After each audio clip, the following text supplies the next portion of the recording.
Olá, tudo bem?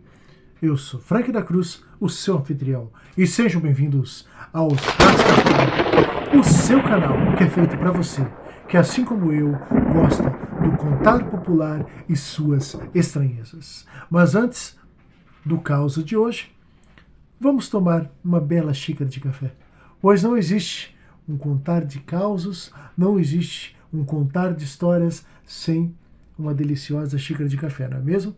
Saúde! Bem, o caos de hoje se titula A Dama do Lago. A história de hoje se passa na década de 1960, em um sítio aqui de nossa cidade. Sítio esse que existe até hoje, mas que já há mais de 40 anos está abandonado. Ou seja, ninguém mora lá, nada é produzido, pois dizem que o sítio é amaldiçoado, pois nada cresce, nada frutifica, nada prolifera naquela região. Sem contar também que muitos que ali tentaram morar dizem que veem perto do lago uma moça de branco que anda ao entorno do lago e parte em direção à mata. Outros comentam que já viram também um corpo de um homem sem cabeça vagando pelaquela região em torno da mata e perto da casa. E outros comentam que já viram um senhor com uma enxada nas costas cavando por diversos lugares daquele sítio. Parece que procurava algo ou queria algo. Bem, mas fato é que o sítio está vazio até os dias atuais. Mas conta a lenda que o Sr. Nelson era proprietário desse sítio. O Sr. Nelson era um senhor, digamos, um pouco complicado de se lidar. Um senhor de poucos amigos, poucas palavras, um senhor duro, um senhor, como vou dizer para vocês, de ações, gestos, palavras um pouco duvidosas e caráter um pouco duvidoso. Ele tinha uma filha chamada Vânia. Com 18 anos, já na idade de casamento, Sr. Nelson já imaginava um casamento arranjado para ela, aonde ela casaria com um rapaz, com um senhor, melhor dizer assim, da cidade vizinha. Esse senhor era 50 anos mais velho que ela. Essa união juntaria as duas fortunas e o Sr. Nelson teria mais dinheiro, poder e riqueza. Vânia não concordava com isso, mas também não podia lutar contra, pois não podia dizer não ao seu pai ou ir contra a vontade dele. E ela, sendo sozinha, e seu pai já era viúvo, ela não tinha sua mãe para ajudar. Então, ela dizia sim e obedecia a todas as vontades e desmandos descabidos, desmedidos e impensados de seu pai. Tudo visando o quê? Mais dinheiro, poder e riqueza. Mas, como o destino é brincalhão e, de certa forma, traiçoeiro, e gosta de pregar suas peças, naquela semana chegou um funcionário novo no sítio do Sr. Nelson. E esse funcionário novo tinha sua esposa e trazia com ele um filho, na mesma idade de Vânia, o Antônio, um rapaz muito bonito, muito afeiçoado, um rapaz muito querido, muito bem educado, que logo caiu no gosto de todos os outros trabalhadores, pois ele era muito prestimoso, honrado e gostava de trabalhar e ser útil a todos. Não demorou muito tempo para Vânia notar Antônio e Antônio notar Vânia. Aonde olhares foram trocados, interesses começaram a brotar, aonde, com o passar das semanas, o interesse foi aumentando, com o passar dos meses, a vontade foi crescendo, até florescer um amor entre os dois. E estando os dois de comum acordo, traçaram um plano, pois Vânia não queria de maneira nenhuma se casar com um senhor 50 anos mais velho que ela, até porque o casamento seria arranjado e ela gostava de Antônio. E Antônio estava decidido a falar com o Sr. Nelson e explicar toda a situação e dizer de seu interesse pela sua filha. O que aconteceu? Vânia e Antônio traçaram um plano de no próximo sábado à noite, quando todos estivessem dormindo, eles fugiriam, desapareceriam para outro estado, aonde poderiam viver o seu amor.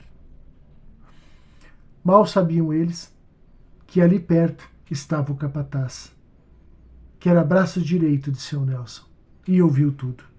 E não demorou muito e contou tudo para seu Nelson.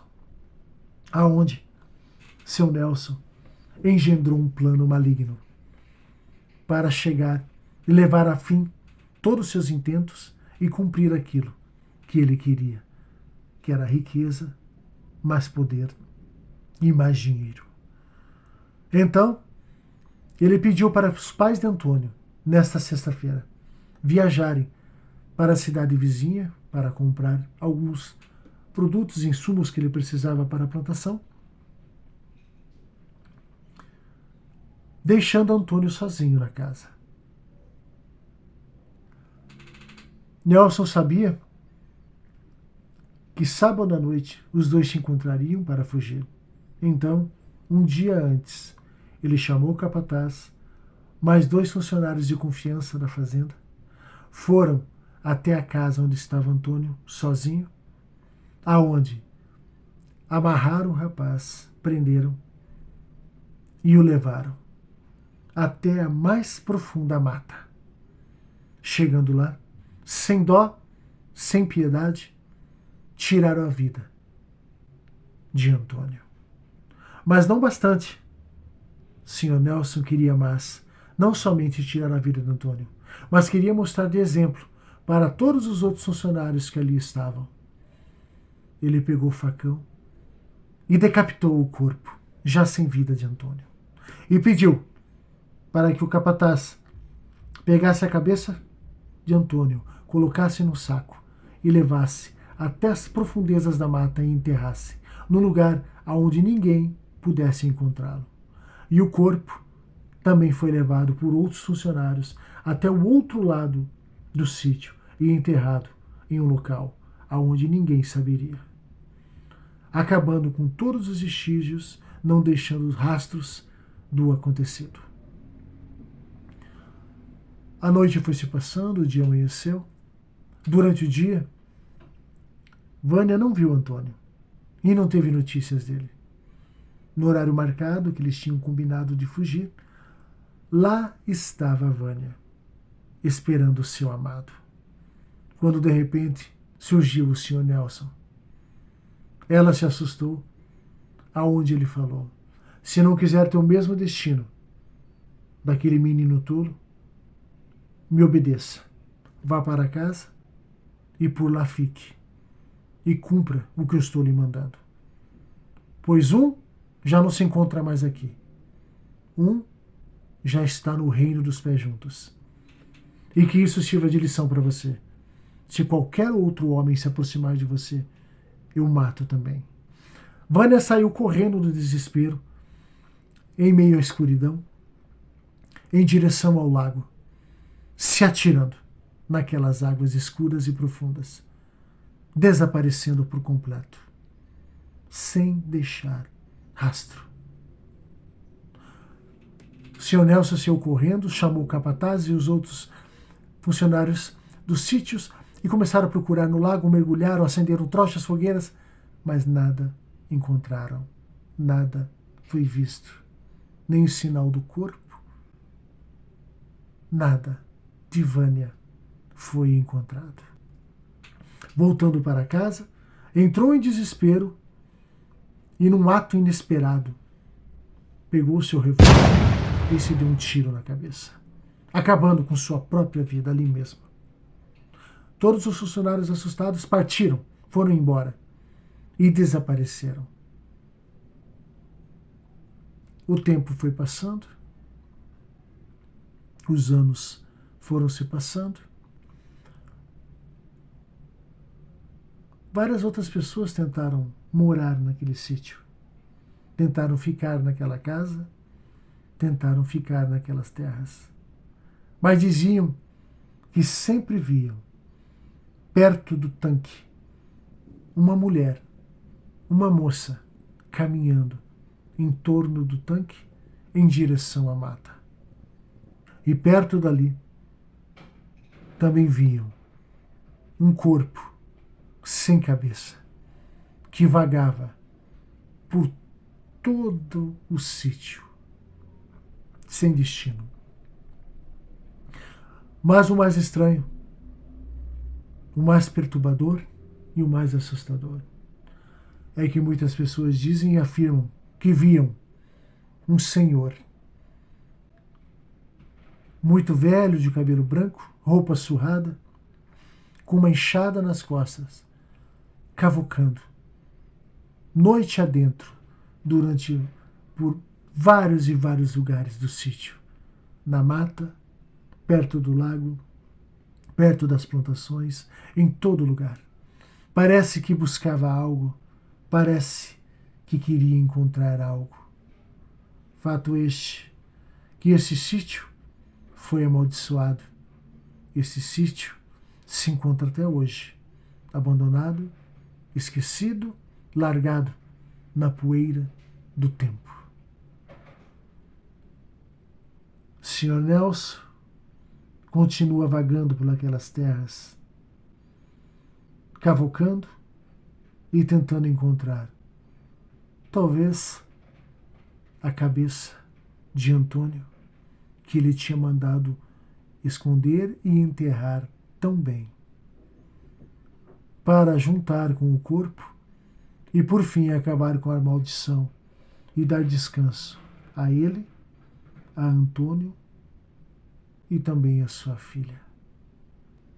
Vânia continua vagando ao entorno do lago e muitos dizem que volta e meia ela aparece acenando, como se estivesse esperando a vinda, a volta e o regresso do seu amor, Antônio.